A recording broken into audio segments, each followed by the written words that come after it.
everyone, it's Nina. Thanks for joining me today for a new tutorial. And today I'm excited because I am featuring the new STAMPtember exclusive from Simon Says Stamp and Picket Fence Studios.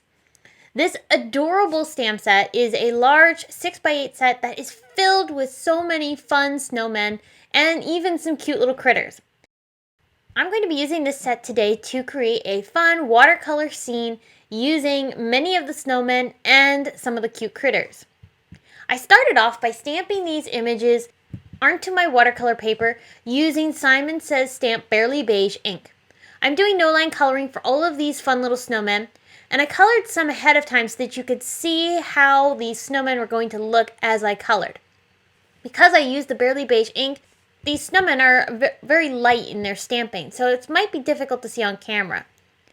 I'm using some smaller paintbrushes to do my coloring, and I'm using a mix of Prima and Daniel Smith watercolors. The best part about coloring snowmen like this is adding in their eyes. It brings so much life to these fun little images. After coloring all of my images, you can color them however you want. I'm going to bring in some Distress Oxide inks and ink blend a background.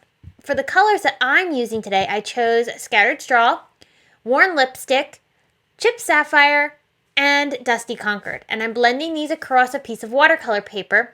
I wanted the same type of texture that I have on my watercolored images, so that's why I chose watercolor paper. Normally I would use Strathmore paper to do my blending, but because I wanted the texture, I chose the watercolor paper. And it'll still blend beautifully and create those fun water splatters that is so much fun to do with Oxide inks. So I took some water and splattered that across my panel.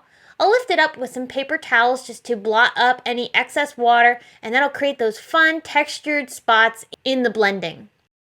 Alright, moving on to stamping. I let this background completely dry, and I added a little bit of some white paint splatters in the background just for a little bit more extra texture. You don't have to do that, but I really wanted the look of extra snow back there.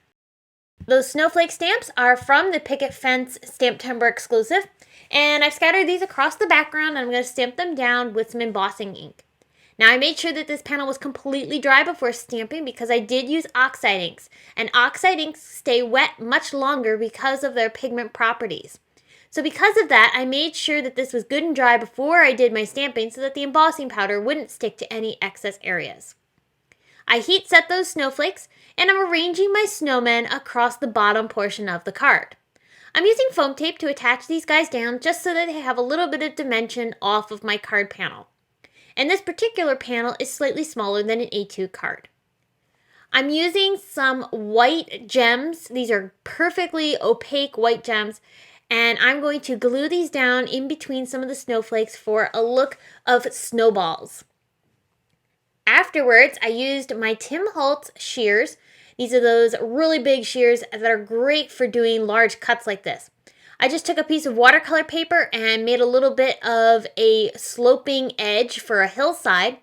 I brought in my same watercolors and just added some color to the shaded areas of the snow to give it a little bit of texture and dimension. And then I'll pop this up underneath of my snowmen to create a ground. There are some great sentiments in this stamp set from Picket Fence Studios. So I'm going to take some of them and emboss them onto both red and navy blue cardstocks, and I'll pop them up across the top part of my card using some more foam tape. I'm going to arrange the biggest one at an angle, which really balances nicely with the fun critters that are on the snowman's head. I really think this adds a lot of nice interest and balances out that area. That's going to finish up this card. This card was really simple but so much fun to make, and I hope it's inspiring you to create with this new STAMPtember exclusive from Simon Says Stamp and Picket Fence Studios. Be sure to head on over to the blog to get more information on this exclusive as well as more inspiration. Thanks for tuning in. I will be back again very soon with more to share, and until next time, have a wonderful day. Bye!